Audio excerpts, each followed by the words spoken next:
Before strength stretching is important. Why? Because क्या होता है, हमारी जो डेली लाइफस्टाइल है, मेजरली हम वर्क करते हैं सिटिंग में. मेजरली इवन जो वाइट कॉलर जॉब पीपल हैं, जो MNCs में हैं, सो मेजरली वो सिटिंग वर्क ज़्यादा है हमारा एज़ कम्पेयर टू स्टैंडिंग और वॉकिंग. बट हमारी बॉडी बनी है वॉकिंग के लिए. अब सिटिंग से प्रॉब्लम क्या होती है कि हमारी बॉडी स्टिफ होती चली जाती है. लाइक मैं छोटा सा एग्जांपल देता हूँ. Right now we are sitting, right. अब जो हमारा नी जॉइंट है, वो नी जॉइंट 90 डिग्री बेंड है इस वक्त. बट एक्चुअली में नी जॉइंट की जो रेंज है वो 130 to 135 डिग्री है. बट हम उसे यूज़ ही नहीं करते हैं.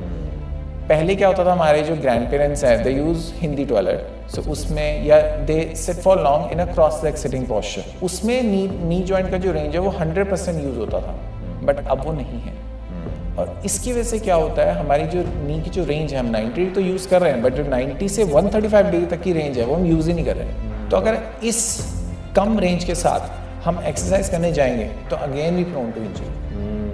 That's why flexibility is most important, very very important, और स्ट्रेचिंग इज मोर इम्पॉर्टेंट. तो what you are saying is flexibility is important, और फ्लेक्सिबिलिटी के लिए हमको क्या करना पड़ेगा? स्ट्रेचिंग करनी पड़ेगी. स्ट्रेचिंग करनी पड़ेगी एक्सरसाइज से पहले भी और बाद में भी, आइडियली. और ये भी मैंने देखा है बहुत कम लोग करते हैं. बहुत कम. इवन जिम में जो जाते हैं बहुत कम करते हैं. मतलब आपके हिसाब से क्या रूटीन होना चाहिए कि अगर कोई मानो 1 घंटा एक्सरसाइज कर रहा है जिम में, एक्सरसाइज का मतलब क्या है कि वही डंबल उठा रहा है, अपना रॉड पे बेंच प्रेस वगैरह कर रहा है और वो सब कर रहा है, तो उसमें कितनी स्ट्रेचिंग होनी चाहिए पहले और बाद में? कितने कितने मिनट होनी चाहिए? पहले मैं थोड़ा सा टाइप बताता हूँ स्ट्रेचिंग के. So we have 2 types of stretching. One is static, one is dynamic. Static में भी 2 टाइप होते हैं, which is active and passive, right.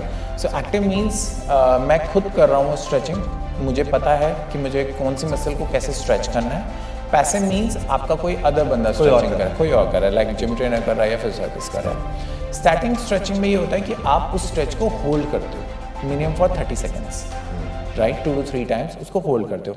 Dynamic stretching में ये होता है आप उसको होल्ड नहीं करते हो, आप जैसे मूवमेंट्स करते हो, राइट. उसको पर्ट्यूबेशंस देते हो बेसिकली एक मसल को स्ट्रेच करने के लिए.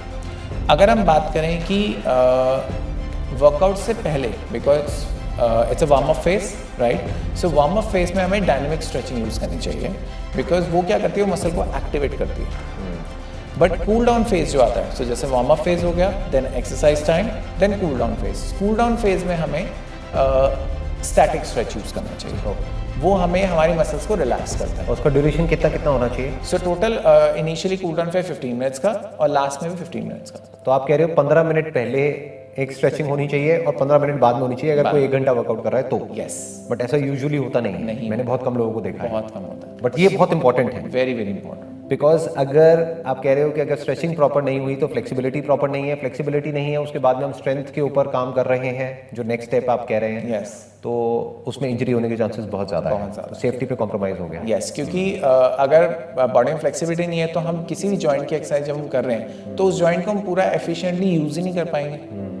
And if you are not able to use it then definitely it's going to injure. मतलब करेंगे कोई और एक्सरसाइज, उसका इफेक्ट कहीं और ही आएगा. इफेक्ट कहीं और आएगा, बिकॉज बॉडी क्या है, बॉडी कंपनसेट करती है हर चीज़ में. लाइक फॉर एग्जांपल अगर मेरे एल्बो में रेंज नहीं है या एल्बो में रेंज कम है तो मैं कंपनसेट करूंगा या तो शोल्डर से या रिस्ट से.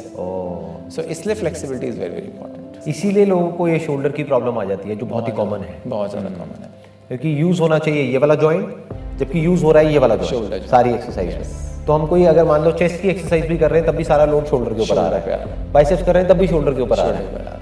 तो एक तरह से देखा जाए तो शोल्डर को रेस्ट ही नहीं मिल रहा है. रेस्ट ही नहीं मिल रहा, क्योंकि फिर हम चाहे बाइसेप्स करें, चाहे ट्राइसेप्स करें, चाहे कुछ भी करें, शोल्डर तो रोज ही एक्टिवेटेड, मतलब डेली उसके ऊपर काम हो रहा है, जिसकी वजह से उसको रेस्ट नहीं मिल रहा है और उसकी वजह से वियर एंड टियर की वजह से वो इंजरी हो जाती है. So that's why stretching is very very important. तो ये स्ट्रेचिंग भी आपने बता दी 2 तरह की होती है, डायनामिक एंड स्टैटिक.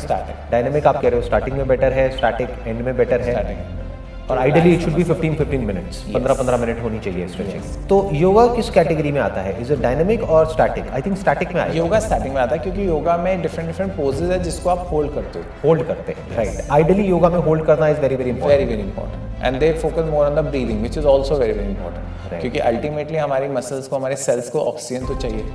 सो जब तक ऑक्सीजन नहीं मिलेगी तब तक, इवन ऑक्सीजन नहीं मिलेगी तो भी we are prone to injury, क्योंकि मसल्स को हम वर्कआउट तो करवा रहे हैं बट प्रॉपर ऑक्सीजन नहीं दे रहे हैं. सो इसलिए breathing is also very very important.